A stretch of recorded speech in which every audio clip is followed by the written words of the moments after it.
Aujourd'hui, on va se pencher sur une idée à la fois simple et assez vertigineuse, la beauté douloureuse de la démocratie. Et pour ça, on va regarder de très près ce que la chute du régime d'Orban en Hongrie peut nous apprendre au fond sur nous-mêmes. Vous savez, il y a des moments comme ça où on sent que l'histoire est en train de s'écrire juste sous nos yeux. Cette phrase, elle dit tout. Ce soir-là, ce n'était pas juste un changement de gouvernement. Non, c'était bien plus. C'était une rupture. Le genre de basculement qui n'arrive vraiment pas souvent. Et au cœur de tout ça, une question émergée, une question qui dépasse largement les frontières de la Hongrie, une question qu'on a peut-être un peu trop tendance à oublier, nous, dans nos vieilles démocraties.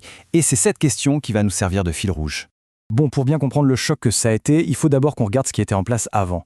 Une machine, un système que beaucoup, y compris ses créateurs, pensaient totalement indestructible.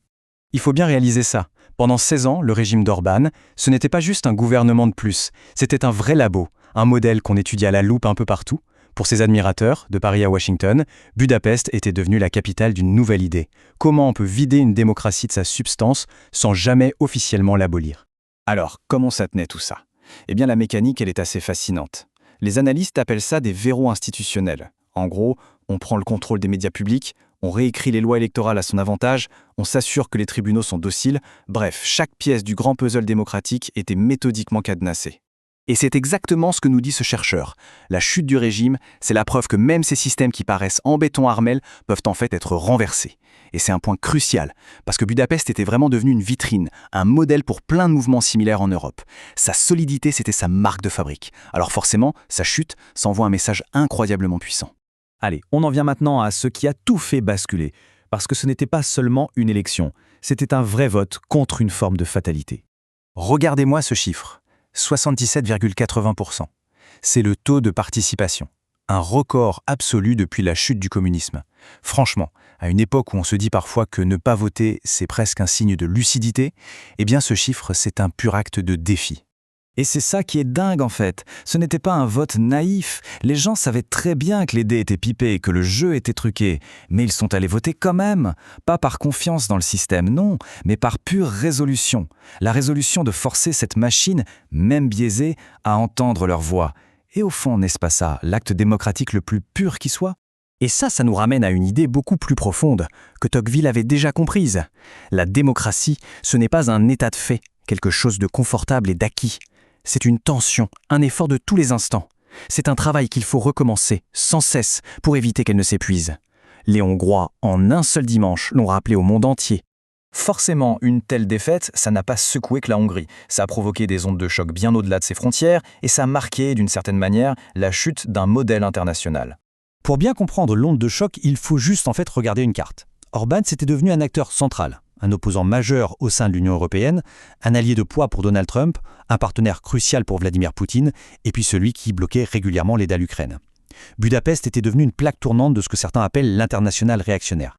Et ce qui est vraiment intéressant, c'est que si on prend un peu de recul, on voit que ce n'est pas un événement isolé.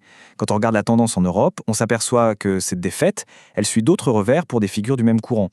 Alors, est-ce que c'est la fin de ce courant politique? Sans doute pas. Mais c'est peut-être la fin d'une illusion, cette idée que ces régimes, une fois qu'ils sont installés, ils sont là pour toujours. Ok, mais une fois que l'euphorie de la victoire retombe, eh bien, c'est là que le plus dur commence. Et c'est là qu'on touche à une autre facette de la beauté de la démocratie, la tâche immense et parfois, oui, douloureuse, de tout reconstruire. Cette phrase, prononcée par une électrice le soir même de la victoire, elle résume tout en fait. L'espoir immense qui est né ce soir-là, l'espoir de changer de cap, de revenir en Europe, de s'éloigner de l'influence russe. Mais derrière cet espoir, on sent bien toute l'ampleur de la tâche qui attend. Et le mot chantier, il est vraiment parfait, parce qu'il ne s'agit pas de passer un petit coup de peinture, il faut reconstruire les fondations. Il faut défaire des années et des années de contrôle sur les institutions, rendre leur indépendance aux médias, aux tribunaux, rétablir l'intégrité de la Constitution, redonner de l'air à la société civile. C'est un travail absolument titanesque, l'affaire de plusieurs années au bas-mont. Et voilà, on arrive vraiment au cœur du sujet. Ce cri « Elle est belle la démocratie », il ne célèbre pas une fin, mais un début. La démocratie, elle n'est pas belle parce qu'elle est facile, elle est belle parce qu'elle exige de nous donner la peine de la reconstruire pièce par pièce, institution par institution, sur les décombres laissés par ceux qui l'avaient démontée. Donc au final, tout nous ramène à cette question fondamentale. Les Hongrois, eux, viennent de gagner le privilège de se lancer dans ce travail épuisant. Et leur histoire, elle nous tend un miroir. Est-ce qu'on considère la démocratie comme un dû, un état de fait, ou bien comme un effort permanent qu'il faut renouveler chaque jour? La réponse que l'on y apporte, c'est peut-être ça, la vraie leçon à tirer de toute cette histoire.